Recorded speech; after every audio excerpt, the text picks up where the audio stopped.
자, 부동산 조세 볼게요. 교재는 239페이지고, 자, 그래프, 첫 번째 그래프죠. 수요가 탄력적일 때 그림을 보고 있습니다. 이제 강의 노트를 보시면 되겠는데, 강의 노트. 자, 지난 시간 세금을 부과하면 그것만큼 제품 가격은 상승하고, 자, 세금은 다 실현한다고 했죠. 거래량은 감소가 돼요. 이때 공급부터 먼저 감소가 되는데 세금을 부과하는 만큼 공급은 좌측이동, 공급이 감소가 돼요. 자, 요 그래프 기본 아시고요. 이제 조세 기착으로 넘어갑니다. 자, 그러면 이제 그 강의 노트의 그래프는 한눈에 보기 어려우니까요. 이제 두 번째 그래프까지 이해하셔야 됩니다.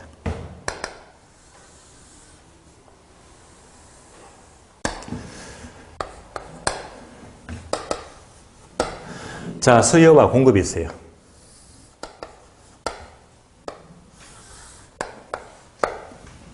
얘가 균형 가격 P0, 균형량이 됩니다.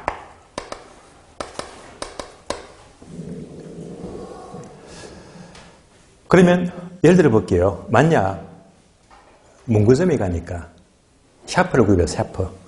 자, 샤프 수량 한 자루에 얼마? 1,000원 잡을게요. 그래서 샤프 한 자루 1,000원 주고 샀는데요. 그러면 잘 보세요. 얘가 전부 다 얼마? 1,000원. 그러면 여러분들이 샤프를 쓰게 되면 1,000원 주고 샀잖아요. 이때 샤프의 효용 가치는 꼭 1,000원치만 느낍니까? 그 이상을 느낍니까?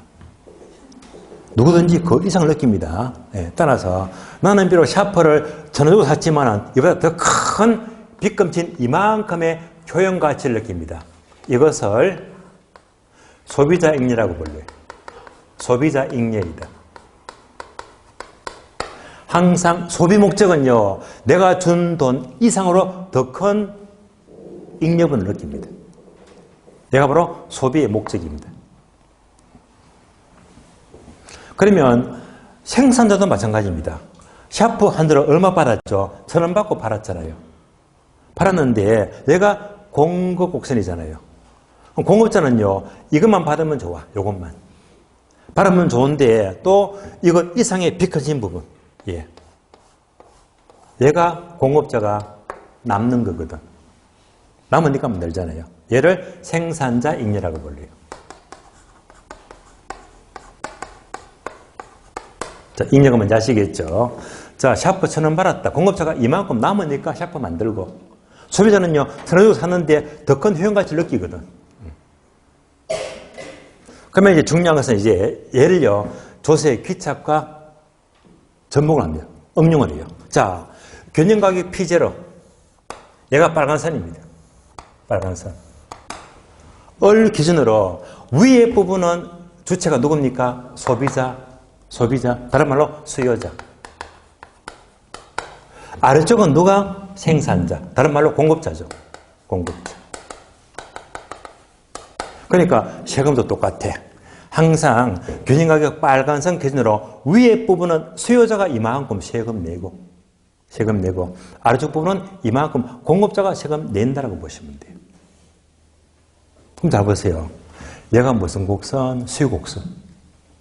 만약에 수요곡선이 이렇게 완만해진대. 완만하면 탄력, 비탄력? 완만하면 탄력적이죠. 이렇게 되어버리면 빚금친이 작아졌지. 세금을 작게 내잖아. 만약 기울기가요, 이렇게 가파르다면 이렇게 많이 커지잖아요. 따라서 기울기에 따라서 탄력성에 따라서 세금 내는 정도가 달라지거든. 따라서 탄력성의 크기에 따라서 세금 내는 부담, 귀착은 달라집니다. 이걸 보는 거예요. 그래서 이 두 개 그림이 기본 그림이 되고요. 이 두 개 합친 것이 바로 A번 그래프, 수요가 탄력적일 때. 지금부터 이제 강의 노트 그래프 그대로 보시면 돼요. 자, A번 되어 있죠. 수요가 탄력적일 때. 수요가 탄력적일 때. 그래프입니다.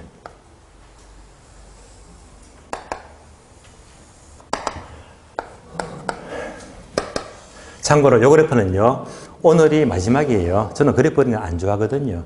얘네 이제 어쩔 수 없이 그래프를 그리면서 이해되기 때문에 오늘만 딱 그리고 5월부터는요, 그냥 책에 정량 그대로 어떻게 탄력성과 세금은 무조건 반대로 움직이더라. 그거로 문제 다 풀리니까요. 오늘 마지막 그림 그리게 거예요. 자, 수요가 탄력적이면 완만합니다.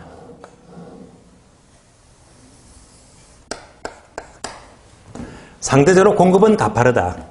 가파르다. 좀 빼뚤빼뚤하다, 그죠? 예. 자, 완만하니까 탄력적이고, 상대로 가파르니까 비탄력적입니다.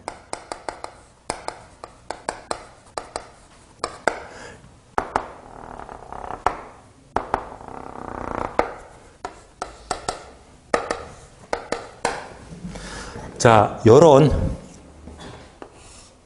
주택이 있어요. 주택이 있다. 수요가 탄력적인 주택이 있는데 여기다가 정부가 세금 매기인데 재산세 세금 매기죠. 수요가 탄력적입니다. 이제부터 그래프 그려볼까요? 세금을 매기면 뭐라고 했죠? 공급부터 감소가 된다고 했잖아. 공급부터 감소가 돼.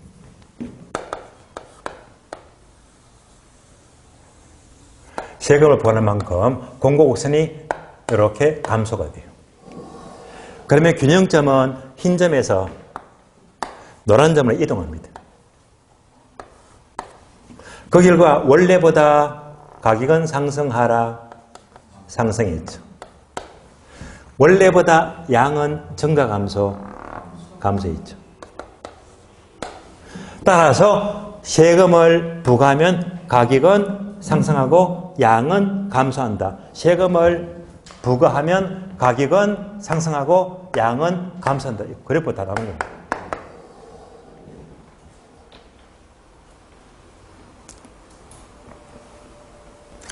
이때 흰선과 노란선 갭이 뭐죠? 세금.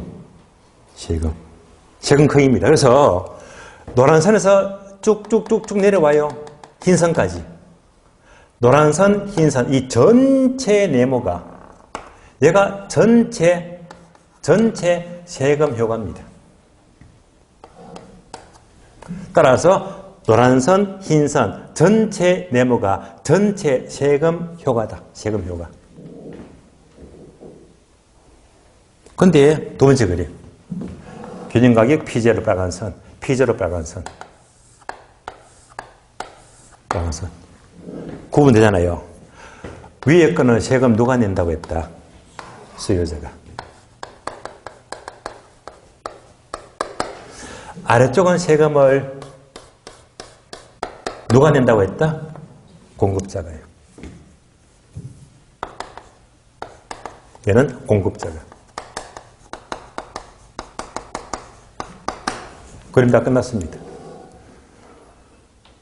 그래서 그래프를 그리니까 결국 수요가 탄력적일 때 수요자는 세금 요만큼 내고 공급자는 이만큼 내고 세금 내는 정도가 달라지고 있습니다. 여기까지 그림 완성이 되었어요. 그러면 이제 강의 노트 보시면 따로 그래프 옆에 요약되죠. 요약.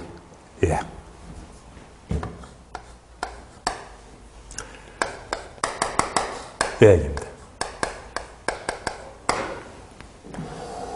그래서 항상 문제 푸는 것은 이걸로 문제 풀자. 다 풀리니까요.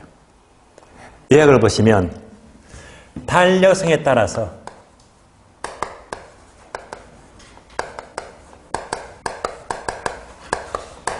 조세 부담, 귀착은 달라집니다.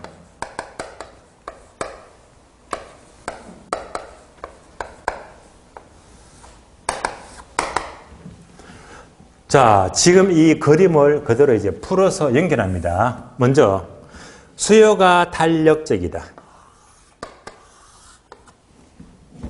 수요의 탄력성이 탄력적이면 크잖아요. 탄력적이다. 수요니까 주체가 누굽니까? 수요자. 수혜자는, 자, 그림 보고 불러줘요. 수혜자는 세금을 많이 냈다, 적게 냈다. 적게 냈죠. 세금을 작게 냅니다. 따라서 수요가 탄력적이면 수요자가 세금을 작게 낸다. 화살표가 비례, 반비례. 반비례. 그래서 위에 네모되어 있죠. 탄력성과 조속기차는 무조건 반비례. 무조건 반비례 겁니다. 반대로 움직입니다. 반비례. 그래프 다 이제 잊어버리시면 돼요.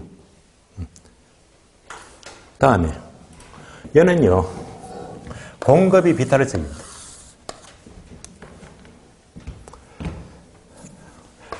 공급이 비탄력적이면 공급의 탄력성이 작다. 비탄력적. 자, 그러니까 공급이 비탄력적, 공급자가 세금을 많이 낸다, 적게 낸다. 많이 내고 있죠. 그러니까 공급자가 세금을 많이 내고 있는.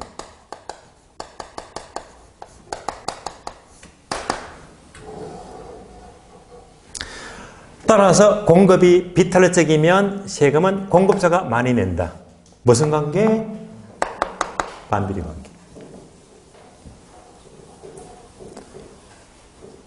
항상 지문은요, 이걸로 푸시면 돼요. 모든 경우수를 따져볼까요?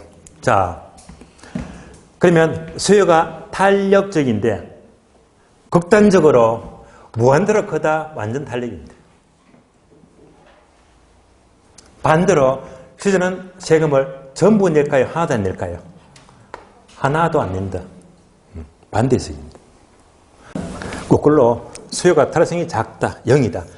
완전 비탄력이면 반대로 수요자가 세금을 전부 내겠죠. 자, 공급도 마찬가지예요. 공급이 비탄력인데 극단적으로 0이야. 완전 비탄력. 반대로 공급자가 세금을 전부 낸다, 하나도 안 낸다? 전부 낸다. 전부 낸다. 또 공급이 탄력적인데 극단적으로 무한대로 크되 완전 탄력적이면 반대로 공급자가 세금을 어떻게 낸다? 하나도 안 낸다. 모든 경우수입니다. 하나, 둘, 셋, 넷, 다섯, 여섯. 예. 지문은 요것밖에 없어요. 앞으로 지문 나왔다. 다 필요 없어 그냥. 무조건 뭐 탄력성과 조세기차건 반비례, 반대해석입니다. 반대해석.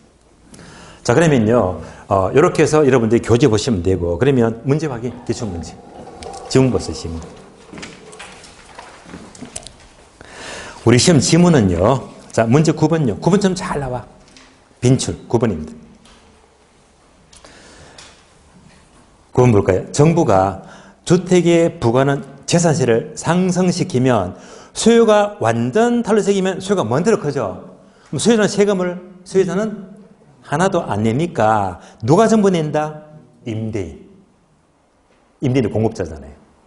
임대인이 내게 되고. 계속해서 토지의 공급의 탄력성이 0이다. 완전 비탄력이죠. 공급이 완전 비탄력이면 자, 세금은 누가 전부 냅니까? 공급자가 전부 내죠. 이때 공급자는요, 토지 소유자가 되겠네요. 토지 소유자가 전부 낸다. 되시겠죠? 이렇게 얘는 빈출 자주 나와요.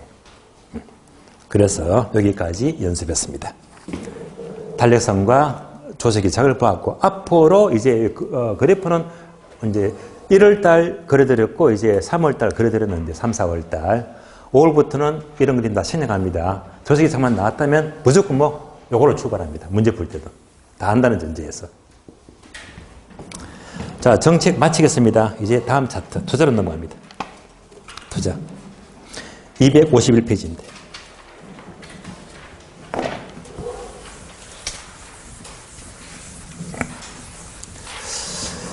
자, 투자론요.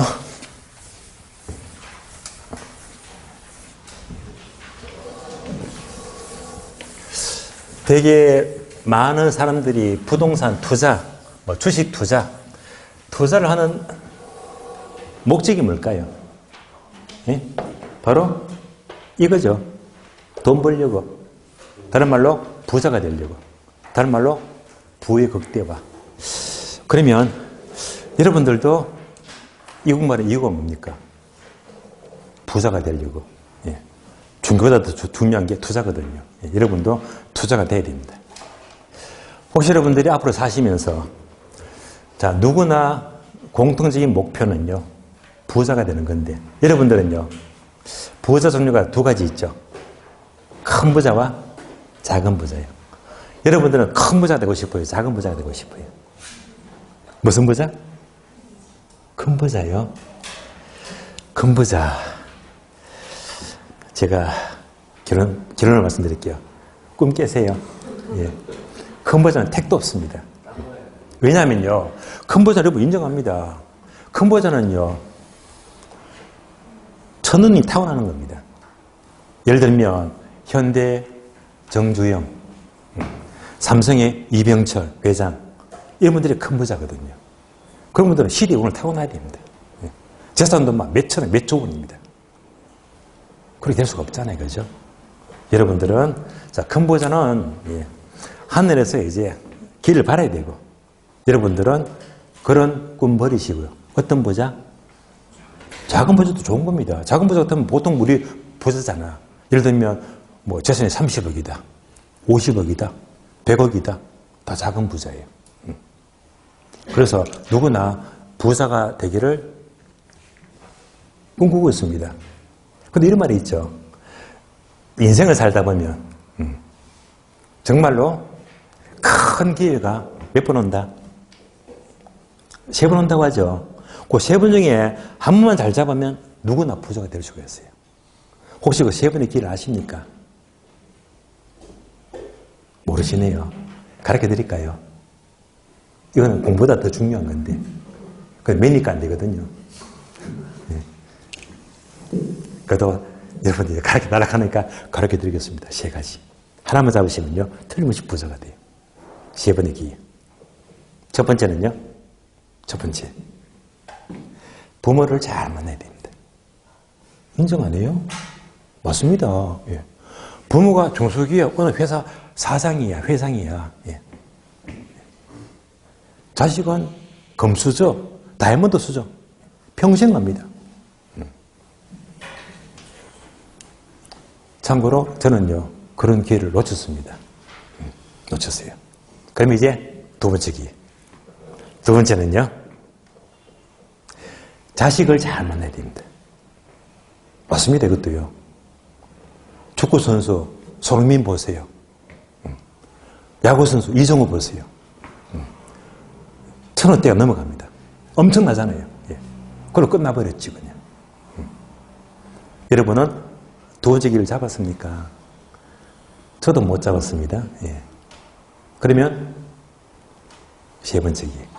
세 번째. 세 번째가 뭐냐면요, 마누라를 잘 만나야 됩니다. 즉, 배우자를 잘 만나야 됩니다. 배우자 집안이 엄청난 자산가야. 예. 그 상속을 생각해 보세요. 얼마나 허무합니까? 그 엄청난 재산이 또 내한테 상속 받으니까 같이. 그러니까 이제 배우자를 잘 만나도 평생 걱정이 없거든요. 아시지만 저는 전부 다 놓쳤습니다. 지금까지 들으면서 무슨 얘기 하나 하면서 좀 언짢을 수도 있겠습니다. 왜? 뭐 꿈 같은 얘기를 하니까요. 이게 바로 저희들은 보통 사람입니다. 저는 요 3가지를 강조를 했던 거 아니거든요. 어떻게 부모 잘 만나, 자식 잘 만나, 마누라 잘 만나. 예. 이거는 특별한 기회거든요. 이걸 강조했는 게 아니고, 자, 대부분 사람들이 이 3가지는 찾기가 어려워요. 꿈 같은 얘기예요. 저는 뭐냐, 누구나 다 마찬가지 입장이니까, 그렇다면 마지막 기회, 4번째. 요거 강조하려고요. 요거는 누구나 잡을 수 있거든요. 요거 잡아버리면 누구나 부자가 될 수가 있어요. 예. 마지막 4번째.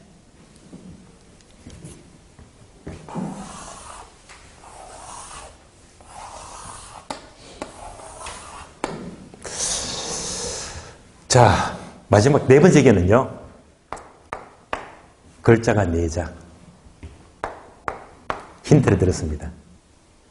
그러니까 어떤 분은요, 건검전략 하시더라고요. 이거는 꼭 맞지는 않는 것 같아요. 저희 친구가요, 정말 건검전략하는 친구가 있거든요. 아직까지 노가다하고 있습니다. 꼭 그건 아닌 것 같아요. 어떤 분은요, 넉자니까 로또 복권 하시더라고요. 택도 없죠, 그죠? 예. 그거 평생 해본들 되기가 어렵습니다. 예. 말도 안 되는 소리고요. 제가 참고로 외처를 가르쳐 드릴게요.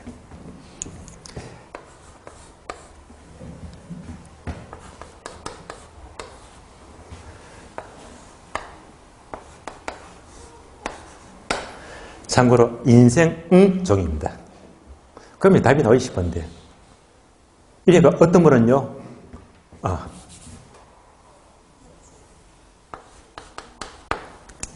뭐 인생 종이나 인간 종이나 똑같습니다.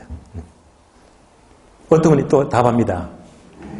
인간 잡종 하시더라고요. 답을 잘 피해 가셔. 잡종은 택도 없고요. 정답 알려드릴게요.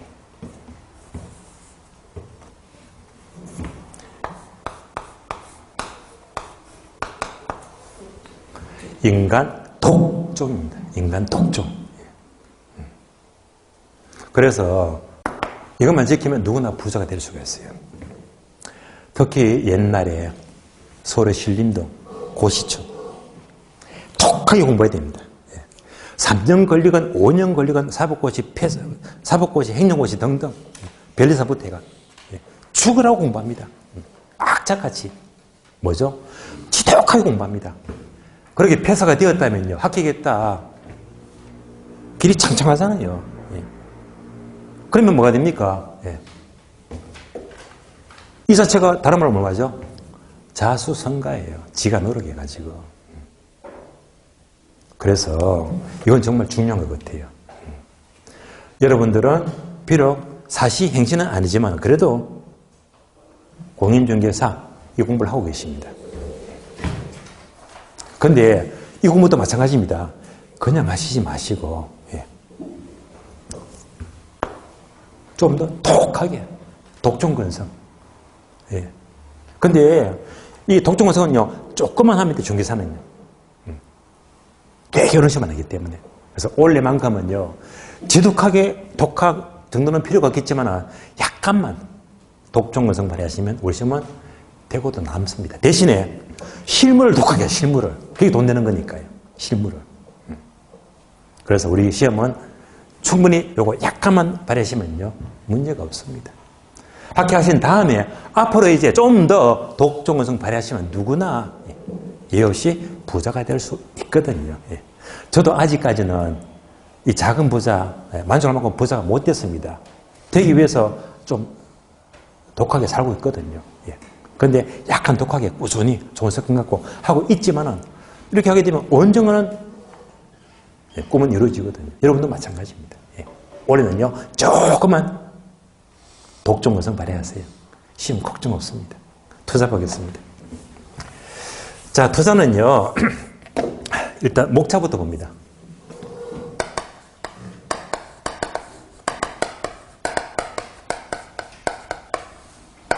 자, 투자는 우리 시험은 주로 6문제에서 7문제. 위열점은 이 중에서 반드시 계산 문제.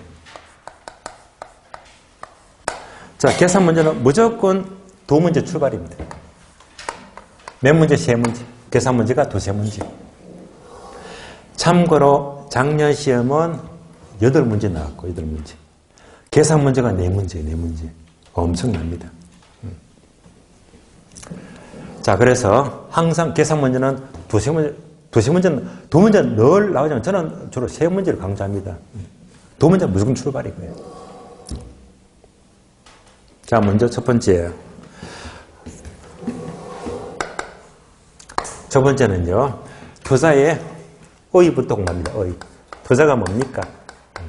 중요한 단어는 아닙니다. 여기서는요, 딱 2가지죠. 부동산 투자하고 부동산 투기를 비교하자. 얘만 구분하시면 돼요. 그리고 여기서 따로 부동산 투자의 장점이 있죠. 우리 시험은요, 얘가 출제가 돼요. 장점. 장점만.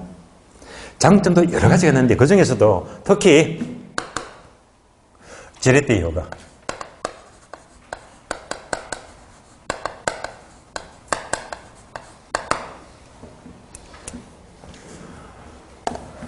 또 지렛대요가 중에서도 특히 어디까지? 지분 수익률 계산 문제. 지분 수익률 계산 문제까지.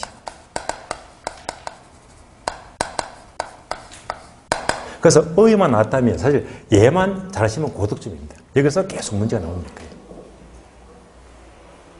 두 번째. 두 번째는 투자의 양면성이 있죠. 투자의 위험과 수익입니다.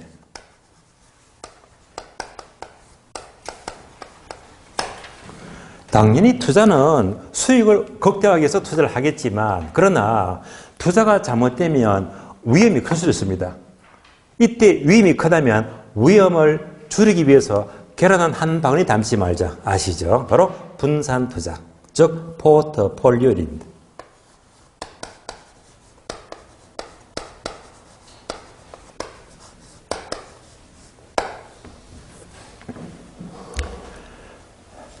네 번째는 바로 화폐의 시간적 가치가 되겠는데요. 화폐의 시간적 가치다.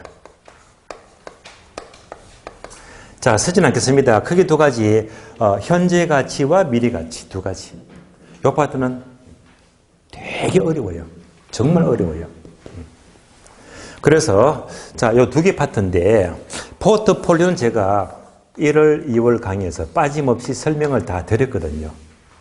진도가 분량이 많기 때문에. 그래서 지난달 수업하면서 여러 설명을 다 드렸고 3월 때는 수업 안 합니다라고 했어요. 왜? 지난과정 수업 들으면 똑같은 내용이니까. 그걸 들으시면 되고요. 그러니까 3월달, 4월달 다음 주가 될 거예요. 다음 주는요. 얘를 수업합니다. 화폐 시장. 얘도 1시간 수업해야 되거든요. 3월, 4월. 분량이 많기 때문에 포트폴리오 지난 과정. 화폐 시장 가치 이거 어려워요. 이거는 이제 다음 주에 수업을 할 겁니다. 마지막으로 구체적인 부동산 투자 분석 기법입니다.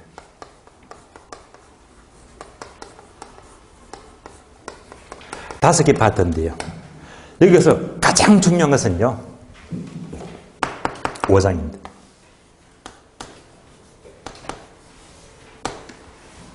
가장 중요합니다. 별표 세개가 뭐냐? 기본적으로 여기서 최소한 한 문제, 두 문제, 세 문제는 늘 나와. 세 문제는. 그럼 보세요. 여기서 세 문제는 최소한 나오게 될 것이고, 작년에 네 문제 나와, 네 문제. 세 문제 나오고, 나머지가 뭐, 한 문제, 한 문제, 한 문제 잡으면 총 6문제가 되겠지. 또는 7문제, 이렇게.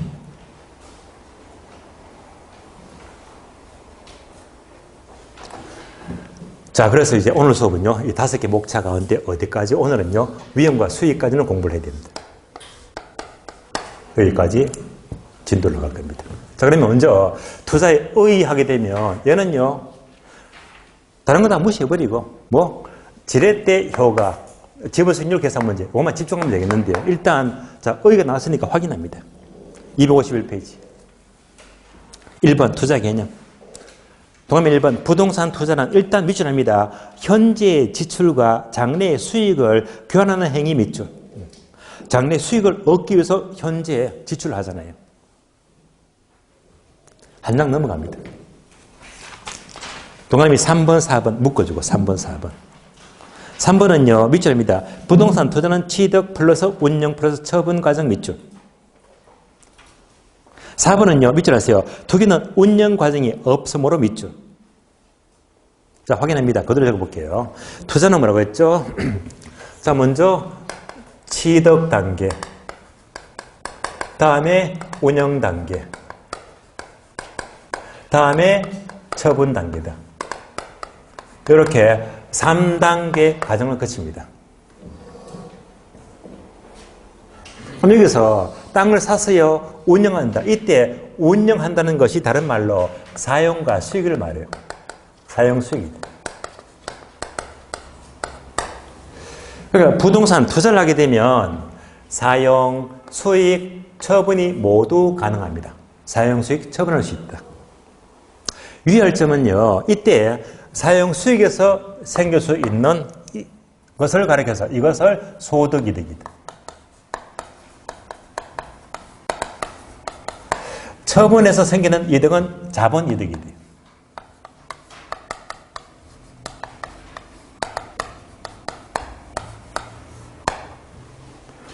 따라서 부동산 투자를 하게 되면 소득 이득과 자본 이득을 둘 다 얻을 수 있거든요.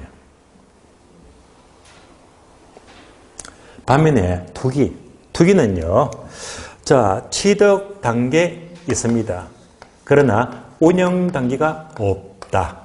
얘가 없어요. 그냥 싸게 사서 비싸게 파는 것만이 목적이에요. 따라서 투기는요, 운영 단계가 생략이 된다.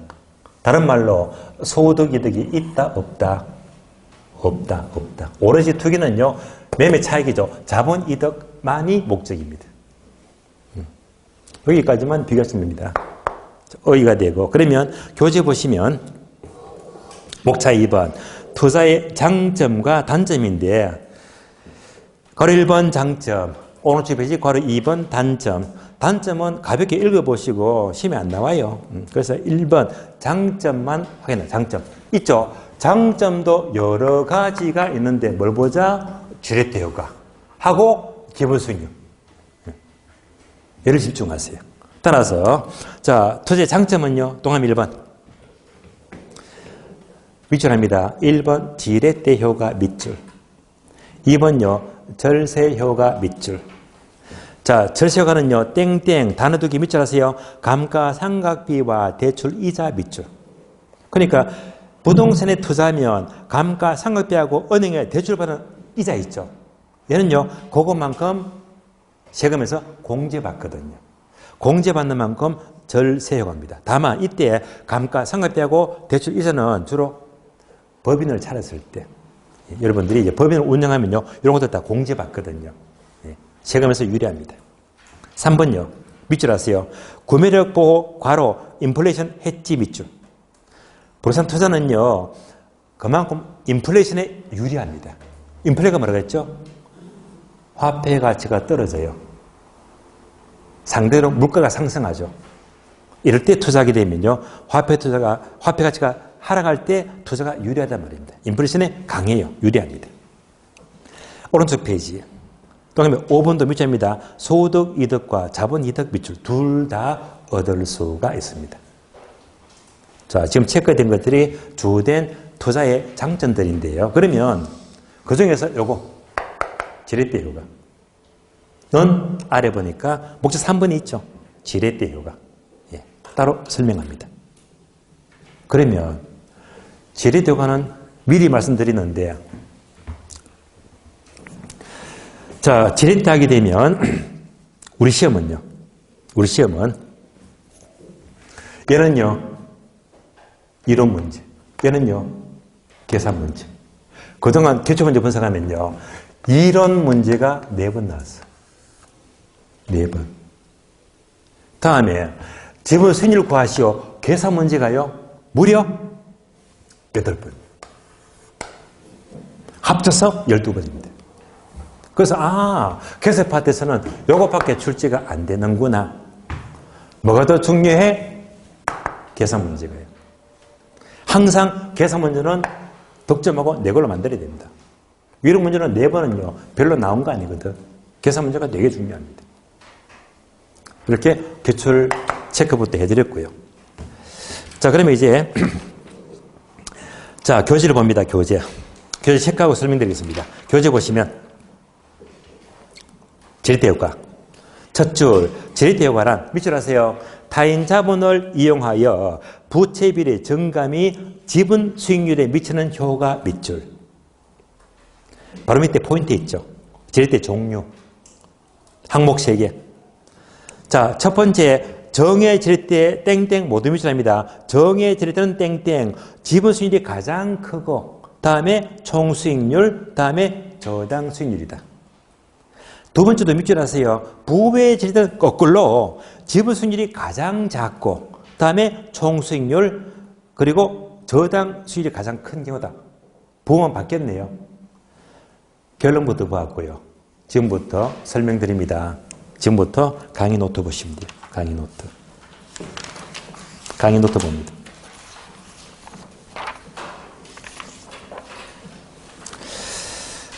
지렛대 효과입니다.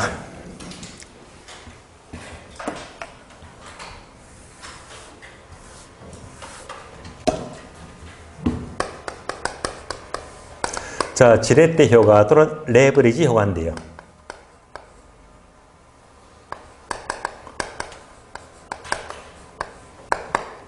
먼저 부동산은 몇 억씩 하죠. 고가품입니다.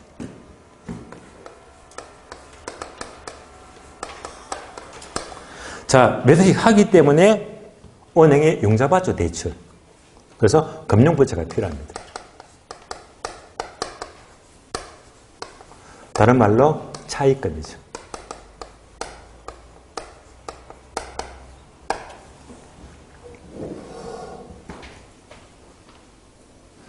자, 이에 따른 산출의 효과.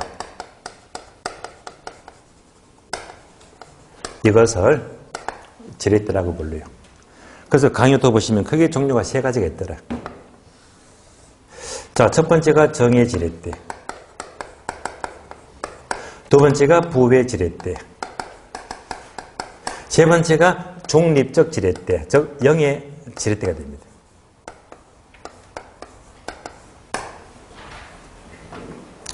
자, 여기까지를 간단한 예를 든다면요. 예를 들면 여러분들 지렛대 그림 아시죠? 이렇게 생겼잖아요. 지렛대.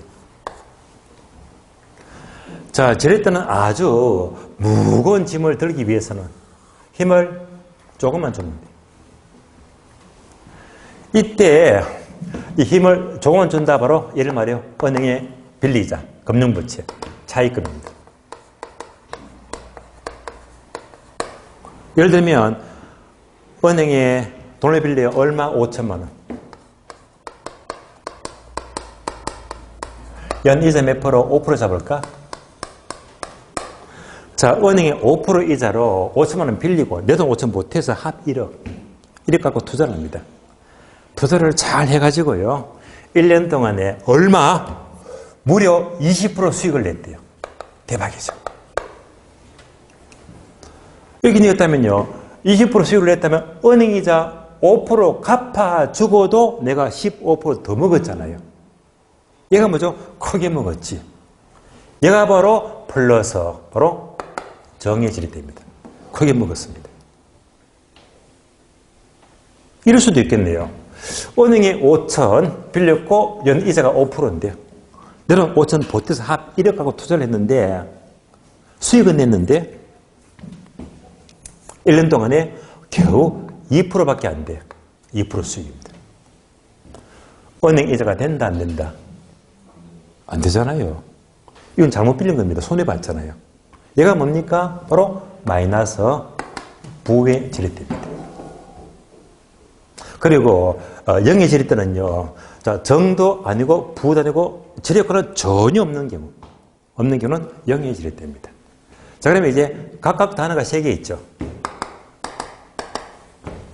자, 얘가 네모되어 있고요.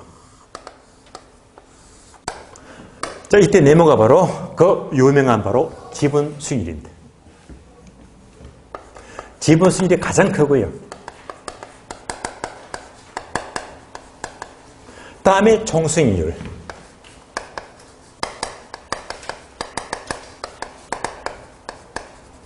다음에 저당 수익률입니다.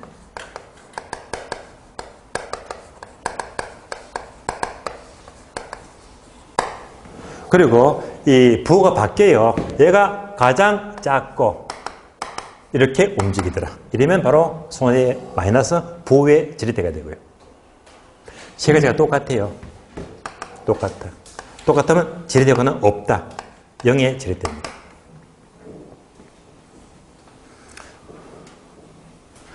예를 들면 은행에 돈 빌렸는데 금리가 싸. 2%.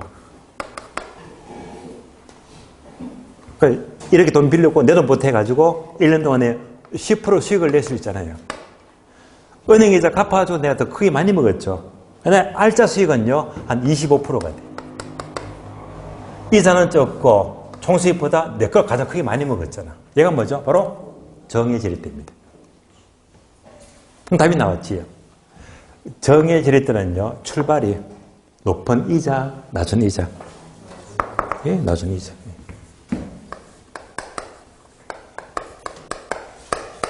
낮은 이자. 거꾸로 은행 이자가 그럴 리가 없겠지만 19.9%입니다.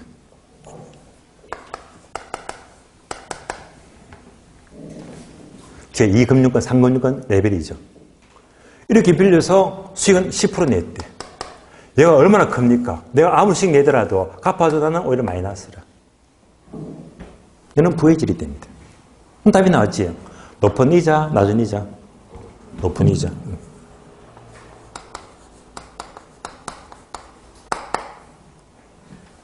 똑같으면 지렛대고는 없습니다.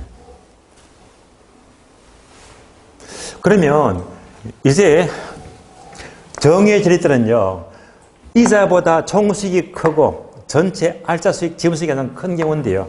그런데 우리 시험은요, 얘를요, 한꺼번에 묻기보다는요, 이렇게 잘 묻습니다.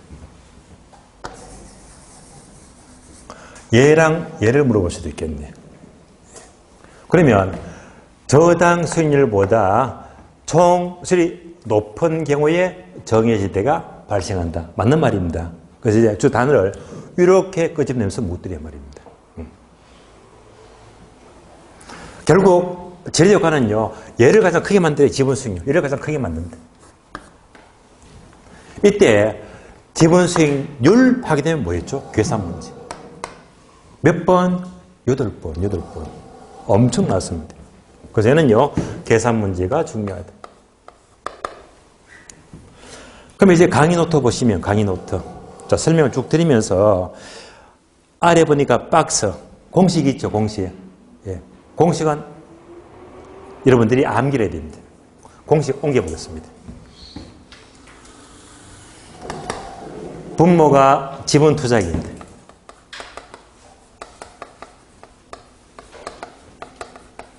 분자는요, 전체 순수익이었어. 자, 이자 비용 빼요.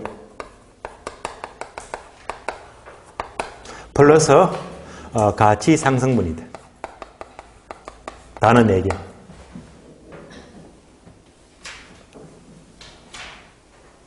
어떤 분들은요, 계산 문제 공식을 도저히 암기 못하겠어요. 그러시면 안 돼요. 그런데 해본들 한글 단어가 4개야. 예, 4개. 여러분들 이거 보시면서 암기가 자신 없다 하는 분들은요, 영어 단어 생각하세요. 영어 단어. 생뚱맞은 영어 단어 4개 암기하실래? 이 단어 4개 암기할래? 훨씬 더 쉬워요. 아무것도 아니에요. 예. 그래서 도저히 암기가 자신 없어. 저는 이해가 안 돼요. 반복하면 되거든요. 예. 무조건 영어 단어 암기 다 치고 반복하시면 모든 게 다 해결돼요. 특히 계산 문제만큼은요, 확실하게 공식이 암기돼야 되거든요.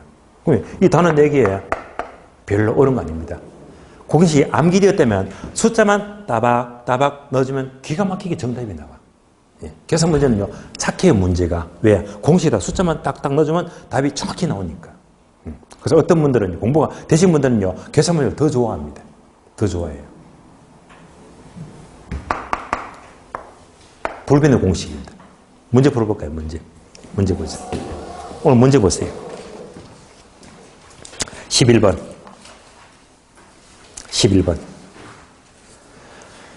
자, 끝에 보니까 언제 나왔죠? 13회. 13회 때 기출문제입니다.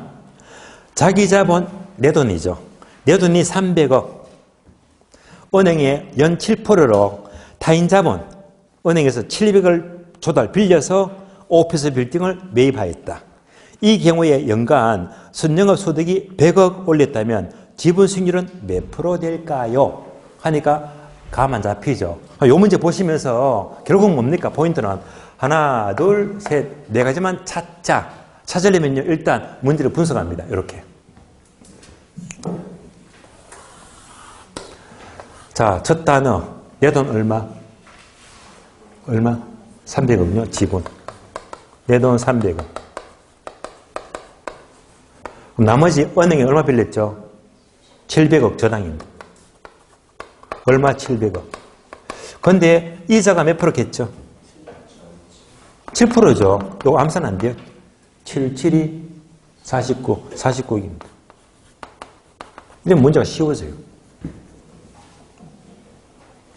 그리고 합치니까 총 얼마? 1000억. 총 1000억.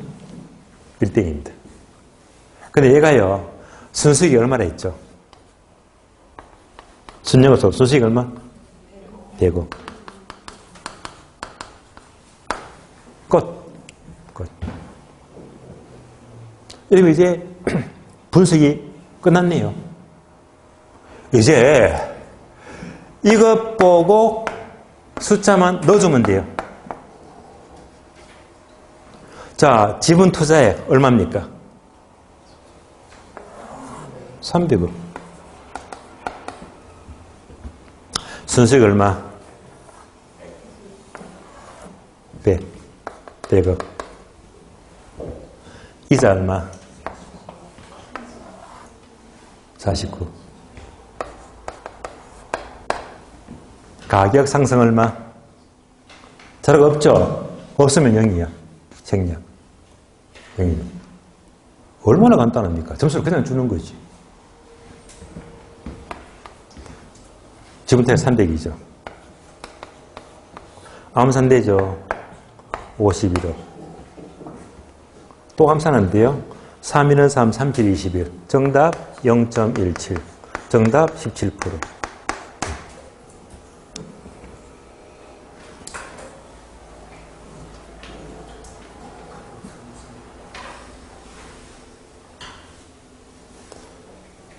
자, 그러면 요거 보시면서 숫자 넣죠. 요 문제 보시면서 은행 이자가 몇 프로?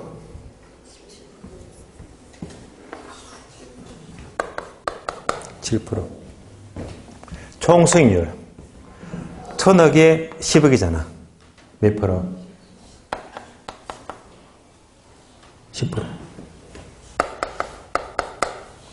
지분 수익 몇 프로? 17%. 은행에 빌렸다 갚아줘도 내가 더 크게 먹었지. 무슨 지렛대? 정의 지렛대.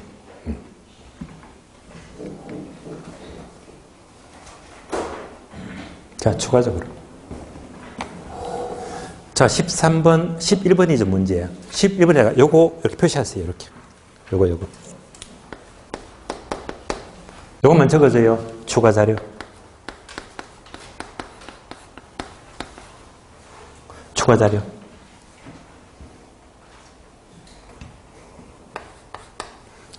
자, 그러면 이제 이 가격 상승입니다. 3억이다.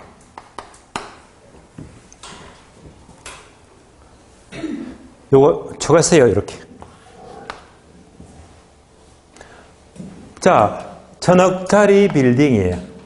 1년 동안 순수익은 100억인데요. 100억인데, 얘가 1년 후에 3억 올랐대. 되시겠죠? 우리 시험은 항상 이제 예를 주거든.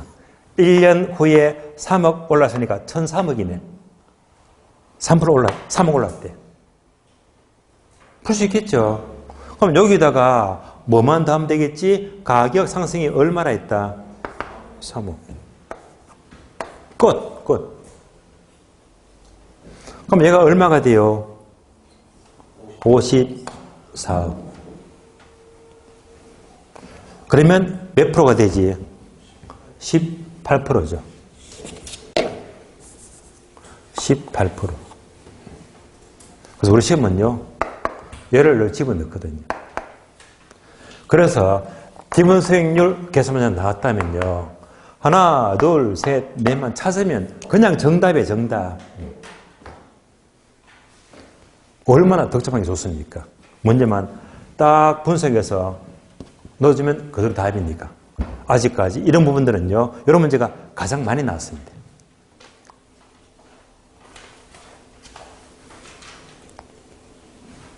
여기까지 보시고요. 자, 그러면